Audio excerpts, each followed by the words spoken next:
Assalomu alaykum barchaga. Men o'zim uchun bir eksperiment boshlaganman. 90 kunda oddiy 3 ta video bilan qancha natijaga erishish mumkin degan shorts videolar qo'yib boraman. 3 tadan video har kuni joylashtirib boraman. Obunalar soni kam, lekin prosmotrlar o'rtacha bo'lyapti. Yaxshi hisobda, Xudoga shukr.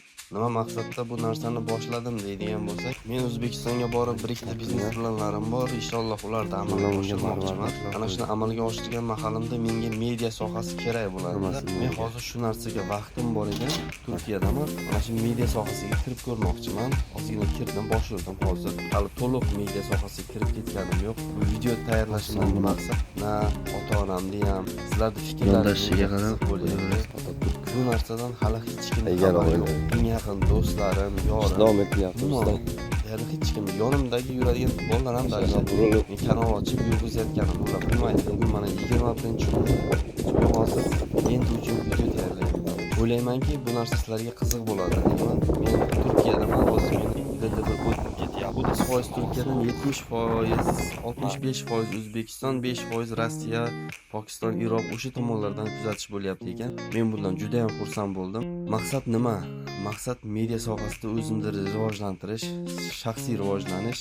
Mana shorts videolarimni ko'rgan bo'lsalaring, har kuni qayda ishlayapman, nima qilyapman, qisqacha vaqtim bo'lganda video qo'yib boraman. Bu narsani hech kimga bildirmaslik, yonimdagi insonlarga bildirmaslikka harakat qilyapman. Nima uchun?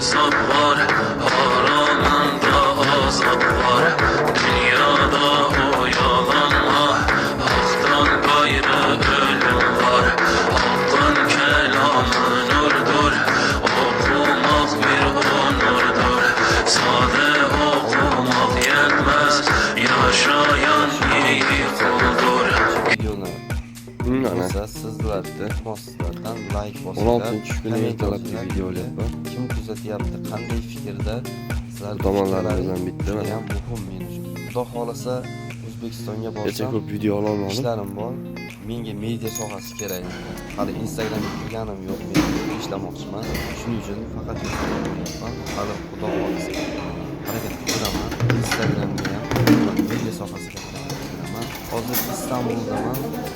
Keyinchalik inshaalloh o'zimizning ishlarimni qiladigan g'oyalarim bor. Qarangki, 26 yoshga kirganman, hali kechmas. Qachon kech bo'ladi? Biz harakat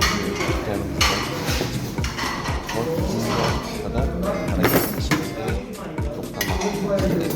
Men hozir birinchi qadamman,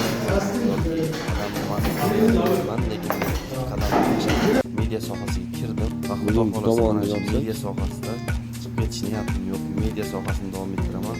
Undan keyin esa bizneslarim tomon davom etamiz. Ishlarim bor O'zbekistondagi. Ularni yo'lga, qisqacha yo'lga qo'yib, sizlar bilan, ya'ni media tomonlama ulashib bormoqchiman. Hozirda o'zimda bir ikkita aniq tizimga ega, plus minus hisob kitoblari qilingan, son kunlik eksperimentlar qilingan, tayyor pishgan biznes g'oyalarim bor. Ularda davom ettiraman. Ularda ham ulashib boraman sizlar bilan albatta. Fabrikaga keldik. Nima demoqchiman men bugun? Kuzatib boringlar demoqchiman. Mana shu fabrika ko'chiryapmiz. Joyga ketmasligini xohlayman. Oldingi videolarimda ham aytganman, xabarlaringlar. Analizlarim bo'yicha bu kanalim shunchaki bir ish avjida xotira bo'lib qolib ketadigan bo'lyapti-da. Shu narsa unday bo'lishi uzoqlashmasalaring hammasini sizlarga hozir lenta video tayyorlab qo'yapman. Malol kelmasa, videoni shunchacha ko'rasiz. Kanalimga obuna bo'lib, kelib shorts videolarimni ham bir yo'q betartib bir narsalar